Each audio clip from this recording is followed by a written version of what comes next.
Europe 1 avec Le Figaro. Bonjour Alexis Brézet. Bonjour Dimitri, bonjour à tous. Alors Marine Le Pen l'a dit dans Le Parisien hier matin, pas question d'envisager un plan B comme Bardella avant d'être allé au bout du plan A, c'est-à-dire elle-même. Est-ce que ça vous paraît tenable, Alexis ?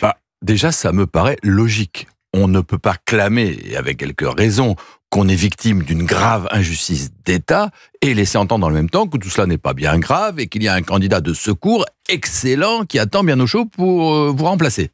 Entre les deux, il faut choisir. Et Marine Le Pen a choisi. Depuis cette annonce jamais vue de la Cour d'appel qui sonne sinon comme un désaveu de la décision de première instance, du moins comme l'aveu d'un profond embarras de l'institution judiciaire face aux conséquences politiques de cette décision, on connaît le terme de la procédure. L'été 2026 pour la décision d'appel, 6 mois de plus pour l'éventuel arrêt de la Cour de cassation. Eh bien, jusqu'au terme de cette procédure, Marine Le Pen a décidé de faire comme si de rien n'était. Candidate elle est, candidate elle reste. Seulement voilà, pour bienvenu qu'il soit, ce calendrier ne garantit en rien qu'en 2027, elle pourra se présenter. Loin de là. Si on entre dans les méandres de la procédure, ce n'est pas par un trou de souris, mais à travers le chat d'une aiguille qu'elle doit passer. Et d'ailleurs, quand bien même elle aurait une chance sur 2 de porter les couleurs du RN. Et très franchement, personne aujourd'hui ne prendrait ce pari. Mais même si c'était le cas, ça veut dire que Jordan Bardella aurait encore une chance sur 2 d'être candidat.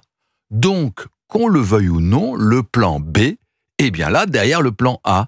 Entre Marine Le Pen et Jordan Bardella, quoi qu'ils en disent, ce qui commence et qui va durer entre 1 an et 1 an et demi, c'est une coexistence, voire une cohabitation qui ne veut et qui ne peut pas dire son nom. Vous voulez dire, Alexis, que cette cohabitation va tourner à l'affrontement entre eux ? Pas forcément. En vérité, ils n'y ont intérêt ni l'un ni l'autre. Marine Le Pen a besoin d'un parti serein et uni derrière elle pour l'accompagner dans sa riposte judiciaire. Et afficher à ses côtés un remplaçant, prêt à prendre la relève au cas où, c'est la meilleure réponse à ceux qui, un jour ou l'autre, pourraient tenter de lui reprocher de sacrifier les intérêts de son mouvement politique à sa bataille personnelle. Jordan Bardella, c'est elle qui l'a repéré, qui l'a adoubé, qui l'a fait. Elle ne va pas lui reprocher d'exister.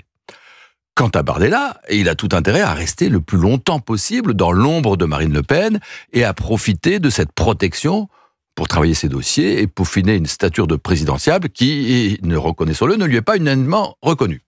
Il est jeune, il a le temps et il a pu méditer les mésaventures de Bruno Maigret et de Florian Philippot. Au Rassemblement national, les dissidences personnelles finissent mal en général. Alors ça, ce sont des arguments rationnels, Alexis, mais la politique, ça n'est pas que de la raison. Bien sûr, Dimitri, c'est ce qui fait son sel et puis souvent son côté désespérant. Vous avez raison, le tandem va être mis à rude épreuve par les journalistes qui vont attiser les rivalités, par les sondages qui vont aiguiser les tensions, par les entourages, évidemment, dont c'est la vocation. Jordan Bardella, parlez-en à Jean-Philippe Tanguy, n'a pas que des amis chez Marine Le Pen. Par les affaires de famille, qui ne sont jamais bien loin chez les Le Pen. On voit bien que Marion Maréchal, si le sort était défavorable à sa tante, referait volontiers à Jordan Bardella le coup que Marine Le Pen fit jadis à Bruno Gollnisch. Et puis, il y a les aléas de la vie politique, les morsures de l'impatience, les blessures de la jalousie.